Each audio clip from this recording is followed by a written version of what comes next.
नमस्कार, दिन भर की बड़ी खबरों में आपका स्वागत है। मैं हूं आराधना। आज इस बुलेटिन में बात होगी संसद में राहुल के भाषण के दौरान हुए बवाल की।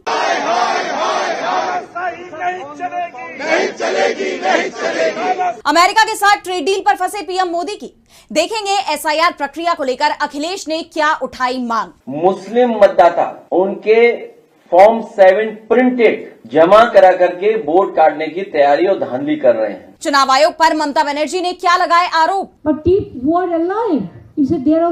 जानेंगे जंग छोड़ बातचीत के लिए कैसे राजी हुए ईरान और अमेरिका। और बुलेटिन के आखिर में देखेंगे जाने माने कार्टूनिस्ट इरफान की किस खबर पर पड़ी तिरछी नजर। लेकिन दिन भर की तमाम बड़ी खबरों से पहले एक नजर आज की सुर्खियों पर। पूर्व आर्मी चीफ नरवणे की सुरक्षा को खतरा। संसद में मचे बवाल के बाद उद्धव गुट के सांसद संजय राउत ने जताई चिंता। कहा उनके साथ क्या होगा कह नहीं सकते। बिहार विधानसभा में पेश हुआ नीतीश सरकार का बजट। वित्त मंत्री विजेंद्र यादव ने 3,47,000 करोड़ रुपए का बजट किया पेश। कहा यह ईमान, ज्ञान, विज्ञान, अरमान और सम्मान का बजट। शिक्षा विभाग में भ्रष्टाचार और फर्जीवाड़े पर इलाहाबाद हाईकोर्ट सख्त। यूपी में सभी सहायक शिक्षकों की नियुक्तियों की होगी जांच। राज्य सरकार को दिए निर्देश।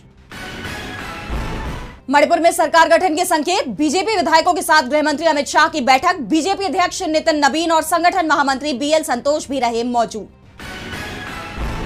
और हरे निशान पर बंद हुआ शेयर बाजार। 2072 अंकों के उछाल के साथ 83,739 पर बंद हुआ सेंसेक्स। वहीं 639 अंकों की बढ़ोतरी के साथ 25,727 पर बंद हुआ निफ्टी।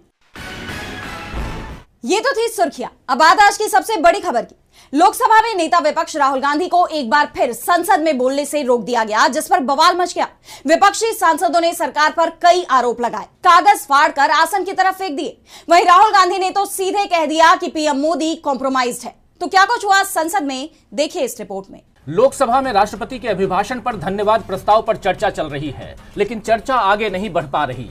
चौथे दिन चर्चा का कांटा जहां अटका था, पांचवें दिन भी वहीं अटका रहा। राहुल गांधी ने चीन के घुसपैठ और पूर्व सेना प्रमुख के सवाल का जो मुद्दा उठाया, वो सवाल सरकार की नींद उड़ा रहा है। इसीलिए राहुल को बोलने ही नहीं दिया जा रहा। इस बार जब राहुल गांधी ने बोलना शुरू किया तो कहा कि कल मैंने एक आर्टिकल के आधार पर अपना भाषण शुरू किया था। अब मैं चाहता हूं कि उस आर्टिकल को ऑथेंटिकेट किया जाए। मैंने कहा था कि राष्ट्रपति के अभिभाषण में जो मुद्दा है वो राष्ट्रीय सुरक्षा से जुड़ा है। अमेरिका, चीन और पाकिस्तान के बीच संबंधों का सवाल है। इस आर्टिकल में ये बात कोट की गई है और मैंने इसे ऑथेंटिकेट कर दिया है।